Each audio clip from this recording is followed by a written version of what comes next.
할렐루야. 아멘 소리가 너무 하나님께서 들으시기에 흡족하실 것 같네요. 할렐루야. 할렐루야만 10번 하고 싶네요. 네, 짧게 기도하겠습니다. 하나님 감사합니다. 부족한 종이 하나님의 말씀을 가지고 강단에 섰습니다. 하나님, 이 시간 주의 종은 철저히 가려주시고 하나님의 말씀만이 선포되는 시간 되게 하여 주시옵소서. 감사드리며 예수님의 이름으로 기도합니다. 아멘. 네, 레위기를 계속 보고 있습니다. 참 묵상하는 게 쉽지 않죠. 묵상하시는 분은 쉽지 않으실 거고 아니신 분은 묵상하시면 되겠습니다. 레위기를 읽으실 때 크게 두 가지 맥락만 좀 기억하시면 레위기를 읽어가실 때 조금 수월하실 거예요. 첫째는 하나님을 어떻게 예배하는가가 첫 번째고, 두 번째가 그러면 하나님을 예배하는 그 예배자는 어떻게 살아야 할 것인가. 이 큰 두 가지 맥락 아래에서 레위기는 그 예배자들이 어떻게 살고 또 어떻게 하나님 예배하는지를 제시해 주고 있습니다. 자, 요걸 기억하시면 레위기 묵상하시는데 수월하실 겁니다.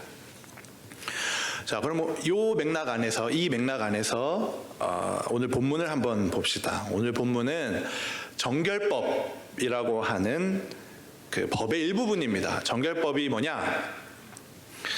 쉽게 말해서 예배자가 하나님을 예배하기 위해서 갖춰야 하는 상태에 대한 이야기예요. 그러니까 예를 들어 어떤 사람이 하나님께 예배할 수 없는 상태가 된다고 하면, 예를 들어 출산을 했다든지 먹으면 안 되는 음식을 먹었다든지 오늘 본문처럼 유출병에 걸렸다든지 나병에 걸렸다든지 악성 피부병에 걸렸다든지 하는 그런 상태에 있으면 제사장은 그 사람을 향해서 부정한 사람이라고 진단을 했고요. 그래서 그 사람은 그 상태가 회복되기 전까지는 하나님을 예배할 수가 없었어요. 그러니까 제사에 참석할 수가 없었습니다. 여기서 한 가지 알아야 될 것은 그 제사장이 진단하는 이 부정하다라고 하는 이 진단은 그 사람이 어떤 잘못을 했거나 죄를 지었거나 윤리적으로 도덕적으로 어떤 문제를 일으켰거나 해서 부정해진 게 아닙니다.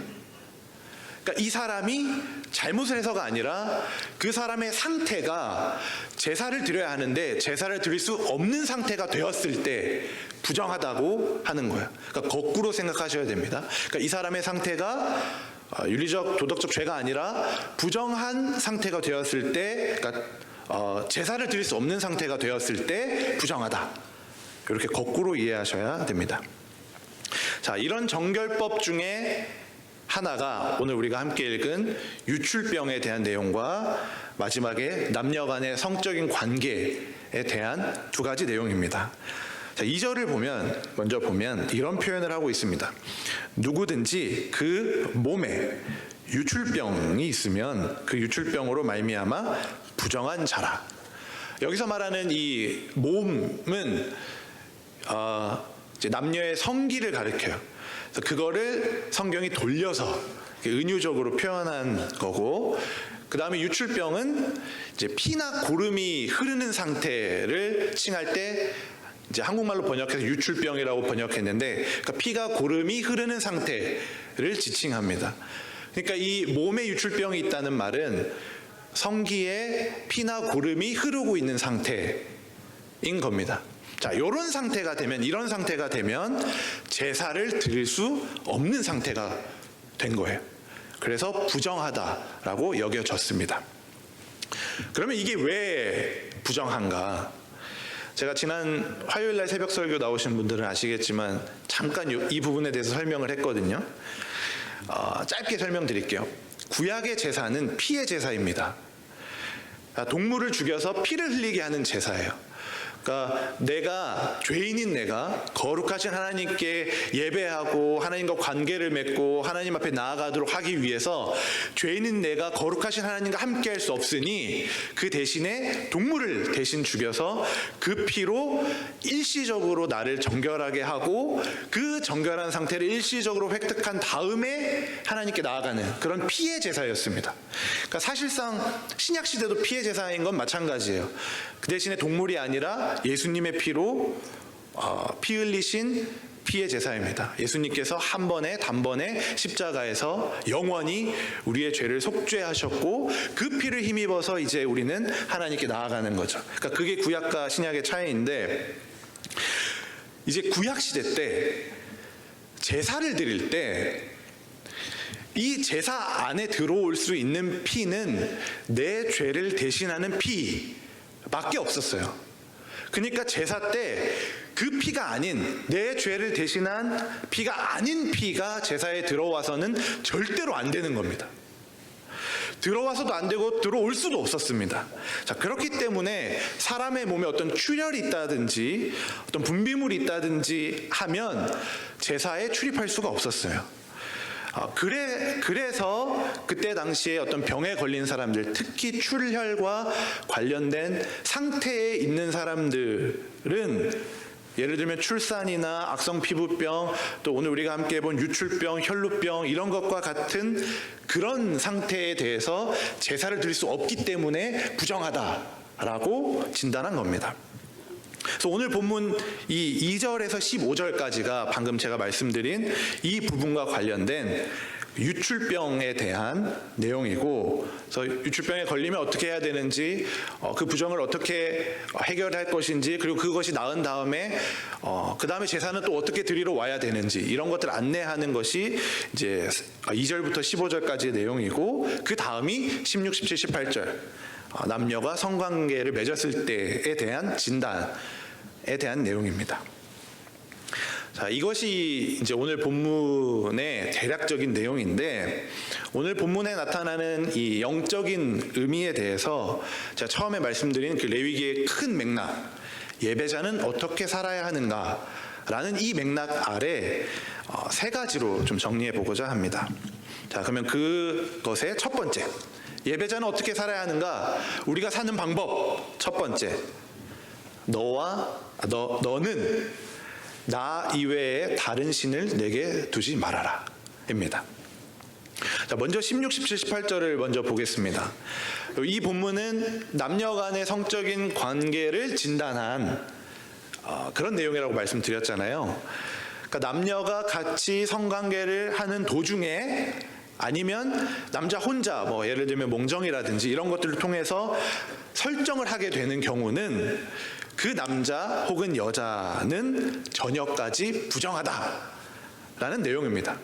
그러니까 쉽게 말하면 남녀 간의 부부 관계를, 여기는 부부 관계예요. 부부 관계를 맺으면 그 부부는 하루 동안 제사에 참석할 수 없다. 그 부부는 하루 동안 부정하다라는 거죠. 제가 이 오늘 본문을 묵상하면서 굉장히 궁금해졌어요. 과연 부부의 성생활이 나쁜 것인가? 하나님께서 부정하다고 하는데 정말 그런 것인가? 하나님께서 정하신 이 아름다운 창조의 질서 안에서 합법적으로 그 창조 질서 안에서 부부의 관계를 맺는 이것이 왜 부정하다는 취급을 받는가? 이 아름다운 것을 왜? 제가 이 부분에서 연구를 하다가 알아낸 것이 있습니다. 자, 그게 고대 근동 지방에 있었던 종교의식의 특징이에요.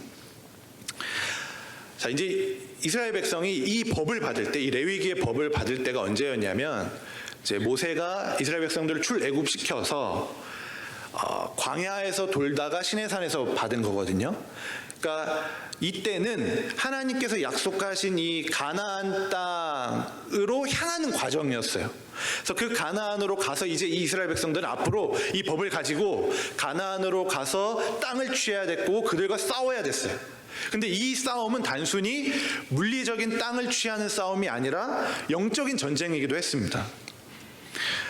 그 당시 가나안 땅에 있었던 종교는 바알과 아스드롯이라는 신을 섬기는 종교였습니다. 바알은 그때 당시에 실제 그런 게 아니고 바알은 그때 당시에 사람들의 의견에 따르면 바알은 땅을 관장하는 신이었고 풍요와 다산을 주는 남자 신이었어요. 그 다음에 아스다롯은 이 바알의 배우자였습니다. 여자 신이었습니다. 근데 그 당시 농경 시대를 살아가는 사람에게 가장 중요한 게 땅이잖아요. 근데 그 농부들이 농사를 짓는 사람들이 생각했던 게 뭐냐면 이 바알과 땅의 신인 풍요와 다산의 신인 바알과 이 배우자인 아스다롯이 성적인 관계를 잘 맺었을 때, 그래서 바알이 설정을 해서 땅에 그걸 흘려보냈을 때 풍족한 소득을 얻는다고 생각을 했어요. 지금 우리가 이제 이성적으로 또 객관적으로 생각해 봤을 때 이게 정말 웃긴 이야기잖아요. 근데 그 당시에는 진짜 그렇게 생각을 했습니다. 근데 이 생각이 그냥 그 농부들의 머릿속에만 있으면 그것도 안 좋겠지만 그것만 그렇게 하면 좋은데, 그 생각이 머릿속에서 그치는 게 아니라 그 신을 섬기는 제사 의식에 반영이 된 거예요. 그러니까 사람들이, 가나안에 살고 있던 그 사람들이 제사를 드리면서 그들 또한 성관계를 맺으면 바알과 아스드롯이 그것을 보고 너무 기뻐서 그들도 맺게 되고, 그러면 그렇게 결과적으로 땅이 풍성해지고 땅이 풍족해져서 소출을 얻게 된다. 그런 게 그들이 믿고 있었던 믿음이에요. 그래서 가나안 지역에 있었던 제사는 성경에서 말했던 것처럼 동물의 피를 뿌리고 동물을 죽이고 막 그것을 어떻게 하고 그런 게 아니라 얼마나 뜨겁게 격렬하게 성적인 관계를 맺느냐, 신전 안에서. 그게 그들의 드렸던 제사 의식이었어요. 그래서 성경에 계속적으로 얘기하는 창기들이 그래서 나오는 겁니다. 신전에 있는 창기들. 그러니까 남자 여자 할 것 없이 매음 행위를 했던 게 가나안 지방의 제사 의식이었어요. 근데 하나님께서는 이 우상 숭배하는 행위들을 철저하게 없애고 싶어 하셨습니다. 그래서 오늘 이 본문에 남녀 부부 간의 관계에서도 성적인 관계가 그것을 맺었을 때 저녁까지 부정하다라고 하는 이 본문은 16, 17, 18절은 가나안에서 행하고 있던 그 우상 숭배, 그 제사 의식과의 싸움이라고 이해하셔야 돼요. 그러니까 부부간의 성적인 관계 그 자체가 부정한 게 절대 아니라 그 어떤 우상 숭배의 행위도 예배의 자리에, 하나님께 나아가는 그 자리에 들어오지 못하도록 하는 것이 오늘 본문의 목적입니다. 16, 17, 18절의 목적이에요. 그래서 이 말씀은 가나안과의 영적인 전쟁을 앞둔 이 이스라엘 백성들에게 하나님께서 너희들은 나만을 예배해라 라고 말씀하시는 것으로 이해해야 합니다. 자, 그러면 이 말씀을 예배자된 우리 삶에 적용해 보면 어떨까요? 우리 삶에, 예배자된 우리의 삶에 어떠한 우상에 숭배하는 행위도 틈타서는 안 된다는 거예요.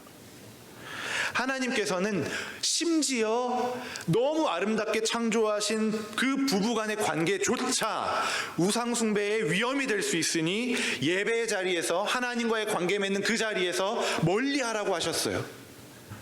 그만큼 우상 숭배는 심각한 죄이고 무서운 죄예요. 한번 우리 스스로의 삶을 돌아보았으면 좋겠습니다. 예배자된 우리의 삶을 돌아보았으면 좋겠어요. 혹시 내 삶에 우상 숭배의 모습이 있지는 않은지.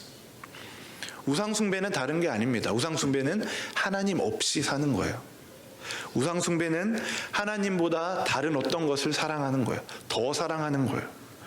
우상 숭배는 하나님께 돌려야 될 그 영광을 내가 가로채는 거예요. 우상 숭배는 하나님이 아닌 다른 어떠한 것이, 다른 무엇이 내 삶의 목적이 되는 거예요. 우리 스스로 잘 점검해 보아야 합니다. 사업하고 돈을 벌고 저 같은 경우에는 공부하고 하는 이 목적이 하나님께 영광을 돌리기 위해서가 아니라 나의 부귀영화를 위한 것이 아닌지, 나를 위한 것이 아닌지. 사랑하는 여러분, 하나님만이 우리의 목적 되기를 원합니다. 우리 인생을 통해 하나님만을 영광 돌리기를 원합니다. 하나님만을 사랑하기를 원합니다. 그런 여러분 되기를 축원합니다. 자, 두 번째, 우리가 사는 방법 두 번째는 나만 내 문제를 안다입니다. 구약시대 때 이 레위기를 보면 어떤 사람이 병에 걸렸을 때 그 사람은 제사장을 찾아갔어야만 했습니다. 그래서 무조건 찾아갔어야 됐어요. 근데 왜냐하면 제사장이 어떤 사람이 제사를 드릴 수 있는 상태인지 아닌지를 진단해주는, 그러니까 정한지 부정한지를 진단해주는 유일한 사람이었기 때문이에요. 그래서 어떤 사람이 자기에게 어떠한 상태가 걸리면, 병에 걸렸거나 어떠한 것이 일어났을 때에 그 사람은 제사장에게 찾아가서 자기 환부, 그러니까 병에 걸린 부위를 보여야 했고, 그래서 그 환부가 제사장이 보기에 부정하다, 그러니까 이 사람은 제사를 드릴 수 없다라고 판단되면 공동체 안에 이 사람은 부정합니다 라고 선포되어졌고, 부정함이 해결되기 전까지는 제사에 들어올 수 없었어요. 그러니까 이런 것들을 안내하는 역할이 제사장의 역할 중에 하나였습니다. 그런데 오늘 이 유출병과 관련된 이 본문은 특이하게도 어떤 사람의 병을 제사장이 진단하지 않습니다. 어떤 사람이 유출병에 걸리면 제사장에게 찾아가지 않았다는 말이에요. 그러니까 제사장에게 찾아가지 않고 자기 스스로 진단했습니다. 아, 내가 유출병에 걸렸구나. 그래서 스스로 자기 주변을 깨끗하게 하고 스스로 자기의 어떤 부정함이 전염되지 않도록 조심해야 됐고, 스스로 그 병이 다 낫게 되면 그때서야 14, 15절에 보면 병이 나은 지 8일이 지난 다음에 비둘기 2마리를 들고 내가 병에 걸렸었습니다 라고 그때서야 제사장을 찾아가면 됐어요. 근데 아까 제가 유출병이 성기에 피나 고름이 흐르는 병이라고 말씀드렸잖아요. 그러니까 이 병에 걸린 이 부위가 드러나는 부위가 아닙니다. 그러니까 예를 들어 팔이나 얼굴이나 그런데 피와 고름이 나면 다른 사람이 금방 알 수 있어요. 이 사람 병에 걸렸구나. 너 제사장에게 가서 빨리 진단 받아라. 근데 그런 게 아니잖아요. 굉장히 은밀한 곳에 있는 병입니다. 그래서 이 병은 내가 이 병에 걸렸는지 아닌지 나만 말하지 않으면 아무도 모르는 병이에요. 나만 이 병을 숨기고 모른 척하면 누구도 내가 병에 걸렸는지를 모르는 그런 거예요. 숨기려고 마음만 먹으면 얼마든지 숨길 수 있는 그런 병입니다. 그런데 한번 생각해 봅시다. 하나님은 오늘 레위기 본문을 통해서 유출병이 부정하다고 말씀하셨고, 그래서 그 유출병에 걸린 사람에게 닿는 모든 것이 다 부정해진다라고 말씀하셨어요. 그래서 이 사람은 제사를 드릴 수 없다라고 말씀하셨어요. 그런데 어떤 사람이 유출병에 걸렸는데 자기가 유출병에 걸린 거를 숨기고 마음대로 행동한다고 한번 생각해 보십시오. 마음대로 다니고 마음대로 다 만지고 다니고. 한 번 더 생각해 보세요. 또 이렇게 유출병에 걸려서 그 걸린 사람이 그래도 나 하나님 예배할 거야 라고 하면서 하나님을 예배할 수 없는 상태가 되었음에도 불구하고 하나님께서 정하신 법을 무시하고 제사 드리러 왔다 라고 한번 생각해 보십시오. 그 제사가, 그 사람이 드린 제사가 온전한 제사인가? 그 사람이 드린 그 제사를 하나님께서 기뻐 받으실까? 제가 생각했을 때 아닙니다. 하나님께서는 사무엘상 15장 22절에서 사울에게 정확하게 말씀하셨어요. 순종이 제사보다 낫다. 듣는 것이, 말씀에 순종하고 듣는 것이 숫양의 기름보다 낫다. 하나님은 제사를 드리는 어떤 그런 것보다 순종을 더 좋아하시는 분이세요. 자, 이것을 우리에게 적용해 봅시다. 이 유출병을 다른 어떤 것을 한번 바꿔봅시다. 예배자로 합당하지 않은 모습 정도로 바꿔봅시다. 내가 나의 어떠한 모습이, 나의 어떤 문제가 예배자로 합당하지 않음을 알매도 불구하고 그걸 알지만 나만 알고 있는 그런 문제, 계속 갖고 있는 그런 문제, 예배자로 합당하지 않다는 걸 알지만 나만 입 닫고 있으면 내 주변에 누구도 모르는 그런 문제, 그걸 알지만 애써 내가 모른 척하고 있는 내 안의 그 문제. 하나님께서는 원수조차 사랑하라고 말씀하셨고 그분이 직접 내려오셔서 원수된 우리를 대신해서 죽으신 그 말씀을 우리가 알고 있지만, 그래서 내가 정말 싫어하고 증오하는 바로 그 사람과 화평케 해야 되는 걸 내가 알고 있지만 애써 모른 척하고 끊어내지 않고 있는 나만 알고 있는 그 모습. 정직해야 된다는 것을 알고 있지만 잠깐 편하고자 또 편하게 돈을 얻고자 아무도 보는 사람 없으니 나만 아는 마음속으로 타협하는 바로 그 문제. 또 쉬운 예가 뭐가 있을까요? 이 유출병을 죄로 한번 바꿔봅시다. 나만 아는 내 머릿속으로만 짓는 죄, 나만 아는 은밀한 죄, 교만함, 음란함, 질투, 나태, 분노, 탐욕. 사랑하는 여러분, 아무도 보지 않을 때 내가 어떤 사람인지는 정말 아무도 모릅니다. 나 위에 또 하나님 위에. 우리는 사람들이, 내 주변의 사람들이 나의 문제를 알까봐, 나의 어떤 죄된 모습을 알까봐 두려워하잖아요. 나의 어떤 걸 눈치챌까봐 두려워합니다. 그래서 사람의 눈치를 봐요. 그런데 하나님은 이미 다 알고 계십니다. 이걸 우리가 기억해야 돼요. 우리는 사람을 두려워해서는 안 돼요. 사람을 두려워하지 말고 하나님을 두려워할 줄 알아야 합니다. 사랑하는 여러분, 하나님을 두려워하고 우리 안에 나만 알고 있는 그 은밀한 것들을, 그런 문제들을 끊어내는 여러분 되기를 소망합니다. 자, 세 번째, 우리가 사는 방법 세 번째는 내 문제는 나로 끝나지 않는다입니다. 오늘 본문 4절에서 12절을 보면요, 이 유출병에 걸린 사람이 자기만 부정하면 괜찮은데 그렇게 끝나지 않고 그 부정이 계속 다른 어떤 것으로 전염되는 걸 볼 수 있어요. 4절에는 유출병에 걸린 사람이 눕는 침상도 부정해지고 거기서 끝나지 않고 5절에는 그 침상에 접촉한 사람도 부정해지고 6절에는 그 사람이 앉았던 자리도 부정해지고 7절은 직접적으로 자기 몸을 만지면, 누군가가 만지면 부정해지고 8절에는 왜 뱉는지 모르겠지만 이 사람이 뱉은 침에 누가 맞으면 그 사람도 부정해지고 9절에는 그 사람이 탔던 동물의 안장도 부정해져요. 또 11절에 이 사람이 손을 씻지 않고 만지는 모든 것들, 사람, 물건 다 부정해지고 12절에는 그렇게 만진 그릇도 부정해져서 질그릇은 깨트려 버려야 되고 나무 그릇은 깨끗하게 씻어야 됐습니다. 엄청나게 다양한 영역에서 이 유출병에 걸린 사람의 부정함이 전염되는 것을 볼 수 있어요.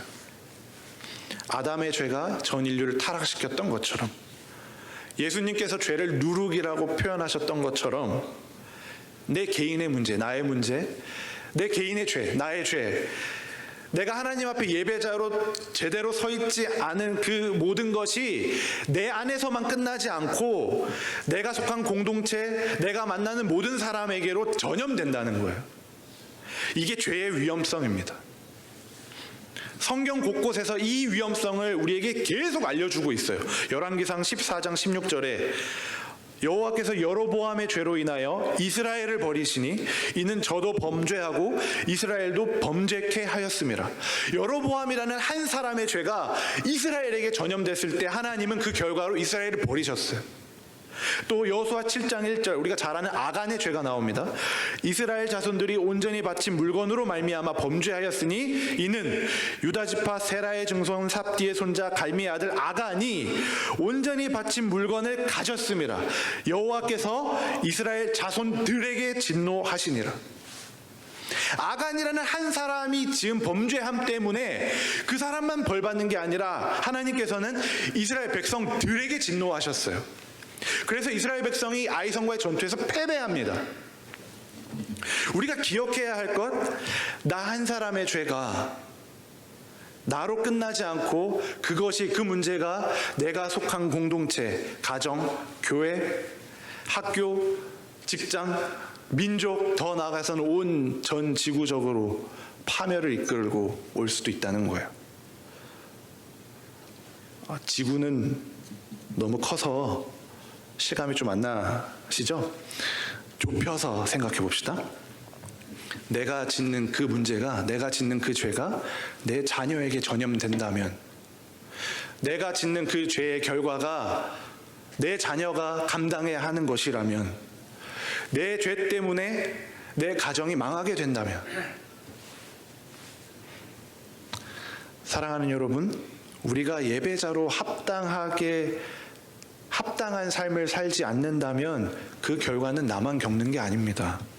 우리의 부정함은 결국 우리가 속한 모든 공동체, 우리가 만나는 모든 자들을 파괴한다는 것을 기억해야만 합니다. 우리가 사는 방법 세 가지를 보았습니다. 첫째가 나 이외에 다른 신을 너에게 두지 말아라 였고, 둘째가 나만 내 문제를 안다. 세 번째, 내 문제는 나로 끝나지 않는다 였죠. 이 세 가지 잘 기억하셔야 됩니다. 세 가지로 끝낸다고 했는데 중요한 한 가지가 더 남았습니다. 정말 중요한 한 가지가 더 남았습니다. 제가 앞에 이 세 가지 영적인 특징들을 말씀드리면서 좀 이해하기 쉽도록 그것이 죄로 빗대어 제가 여러분께 설명을 드렸잖아요. 그런데 이것은 사실상 단순히 죄의 문제가 아닙니다. 제가 맨 처음에 구약에서 부정하다라고 진단되어지는 그 부정한 상태는 제사를 드릴 수 없는 상태라고 말씀드렸어요. 기억하시죠? 그렇다면 우리가 질문을 던져야 되는 것은 이 부정한 상태, 즉 제사를 드릴 수 없는 상태, 하나님께 나아갈 수 없는 이 상태가 신약을 살고 있는 우리에게는 어떤 상태냐는 거죠. 이런 질문을 던져야 됩니다. 신약적 관점에서는 이 상태가 무슨 상태인가? 물론 오늘 우리가 읽었던 이 모든 본문, 정결법, 이런 모든 것들은 정결과 거룩과 순결과 이런 관점에서 이 부정의 문제는 죄와 긴밀하게 연결되어 있습니다. 그래서 내 삶에 남아있는 죄의 찌꺼기들을 없애고 거룩하고 정결하게, 순결하게 그런 삶을 살 수 있도록 노력해야 되는 것 또한 오늘 본문의 메시지예요. 중요한 메시지예요. 하지만 그보다 더 먼저, 더 근본적이고 본질적인 메시지가 있습니다. 오늘 본문의 부정한 상태, 제사를 드릴 수 없는 상태, 이게 뭐냐면 이건 그리스도가 없는 상태예요. 단순히 죄를 짓는 상태가 아닌 그리스도가 내 안에 없는 상태입니다. 구약시대 때는 형식이라는 것이 본질을 감싸고 있었습니다. 여기서 말하는 본질은 하나님과의 관계예요. 하나님을 예배하고 하나님과 관계를 맺고 하나님을 예배할 수 있는 바로 그것이 본질인데, 구약시대 때는 이 본질을 형식이 감싸고 있었습니다. 그래서 레위기에 말하는, 구약에서 말하는 모든 어떤 법들 있잖아요. 그것이 감싸고 있었어요. 그래서 구약시대 때는 이 본질로 나가기 위해서는 형식을 통해서 가야만 했습니다. 제사법, 정결법, 이런 모든 형식을 통해서 그것을 지켜야만 하나님께 나아갈 수 있었어요. 그런데 예수님께서 이제 신약 시대로 들어와서 그 모든 형식들을, 본질을 감싸고 있었던 구약의 모든 형식들을 다 깨부셨습니다. 폐지시키셨어요. 완성시키셨습니다. 이 형식이, 구약의 형식이 그리스도로 대체되었어요. 그러면 신약 시대에 있어서, 우리에게 있어서는 본질로 나아갈 수 있는 방법은 그리스도를 통한 것밖에 없습니다. 형식이 아니라. 그러면 우리에게 있어서 이 구약이 말하는 형식이 망가져 있는 상태, 제사를 드릴 수 없는 상태, 부정한 상태가 뭐겠습니까? 바로 그리스도가 없는 상태예요. 내 안에 크리스천이라고 말하는 내 안에, 그리스도인이라고 말하는 내 안에 그리스도가 없는 거예요. 내 말로는 나는 크리스천이다 라고 말하는데, 하나님의 백성이라고 말하는데 실상은 내 안에 그리스도가 없는 거예요. 그리스도가 살아계시지 않는 거예요, 내 안에. 내 삶을 하나님을 예배하는 예배자로서 하나님께 드려야 되는데, 내 삶을 그렇게 하나님께 드려야 되는데 내 안에 그리스도가 없기 때문에, 그래서 하나님을 예배할 수 없고 하나님께 절대로 나아갈 수 없는 상태. 제가 오늘 앞에서 말씀드린 세 가지 기억하시죠? 그 세 가지, 그리스도가 없는 상태가 바로 우상 숭배입니다. 그리스도가 없는 상태는 나만 아는 상태이고, 결국 그 그리스도가 없는 나의 문제는 결국 내가 속한 모든 공동체를 파괴하게 됩니다. 그러면 이제 우리가 어떻게 해야 하는가? 저는 말씀을 마치며 복음서에 나오는 12년 동안 혈루증에 걸린 여인에 대한 이야기로 말씀을 마치고 싶어요. 복음서 마태, 마가, 누가복음에 나오는 그 여인은 12년이라는 시간 동안 혈루증이라는, 그러니까 오늘 본문에 나오는 유출증이에요. 유출증에 걸린 사람입니다. 구약의 관점에 따르면 이 사람은 부정한 사람이에요. 오늘 우리가 본문에서 봤듯이 이 병에 걸린 사람은 본인만 부정한 게 아니라 그 사람이 만지는 모든 것, 그 사람과 관계 맺는 모든 것이 부정해집니다. 전염돼요. 앉은 자리도 부정하고 만진 사람도 부정하고 잔 자리도 부정해지고 심지어 그 잔 자리를 만진 사람도 부정해집니다. 그런데 이 복음서에 12년 동안 혈루증에 걸려 있었던 이 여인은 그럼에도 불구하고 예수님을 둘러싼 수많은 인파를 다 해치고 예수님의 옷자락을 만져요. 이게 얼마나 황당한 일입니까? 부정한 사람은 누구도 만져서는 안 돼요. 왜냐하면 그 부정이 옮겨가기 때문에. 부정함이 건드는 모든 것을 파괴시키잖아요. 옮겨가잖아요. 그런데 그럼에도 불구하고 이 여인은 예수님께로 가서 수많은 사람들을 뚫고 예수님께로 가서 손을 뻗어서 예수님의 옷자락을 만집니다. 그 결과가 어떻게 되었나요? 구약에서 말했던 것처럼 그 여인의 부정함이 예수님께로 옮겨갔습니까? 아니죠. 그 여인은 예수님의 옷자락을 만짐으로 인해 깨끗하게 되었습니다. 나음을 얻었습니다. 정결하게 되었어요. 하나님과의 관계가 회복되었습니다. 예배가 회복되어졌어요. 그 여인은 이제 그 병이 나음으로 인해 예수님의 옷자락을 만짐으로 인해 예배할 수 있는 자가 되었습니다. 우리가 사는 방법, 이 혈루병에 걸린 여인과 같이 사는 거예요. 죄와 싸우는 방법, 이렇게 하는 겁니다. 우리의 삶에 예배가 회복되는 그 방법, 이렇게 하는 거예요. 그리스도께 나아가는 것. 우리의 부정한 손을 내밀어 예수 그리스도의 옷자락을 만지는 것. 그분의 발 앞에 순종하며 순복하며 엎드리는 것. 그것이 우리가 해야 할 유일한 것입니다. 사랑하는 열린교회 성도님들, 정결한 삶은 단순히 죄 안 짓고 떳떳하게 살고 사회적, 윤리적인, 도덕적인 어떤 그런 것 잘 지키면서 사는 그런 게 아닙니다. 정결한 삶은 그리스도와의 관계가 회복되는 거예요. 그리스도의 관계가 회복되어서 내 삶을 예배로 드리는 것이 정결한 삶입니다. 이번 한 주 우리 안에 좀 애통하는 마음이 있었으면 좋겠어요. 내 안에 그리스도의 관계가 무너져 있습니다. 그리스도와의 관계가 그 십자가의 보혈의 피가 내 안에 사라져가고 있습니다. 하나님, 주님, 다시 한번 그 관계를 회복시켜 주십시오. 그래서 내가 예배자의 모습을 회복하게 하여 주십시오. 주님, 내 일상이 예배자가 되기를 원합니다. 내 부정한 손이 예수님의 옷자락을 만지기 원합니다. 내 삶이 그리스도의 피로 덮여지게 하여 주시옵소서. 이 기도하는 마음이 이번 한 주 넘쳐나는 모든 성도님들 되길 주님의 이름으로 축원합니다. 우리 함께 기도했으면 좋겠습니다.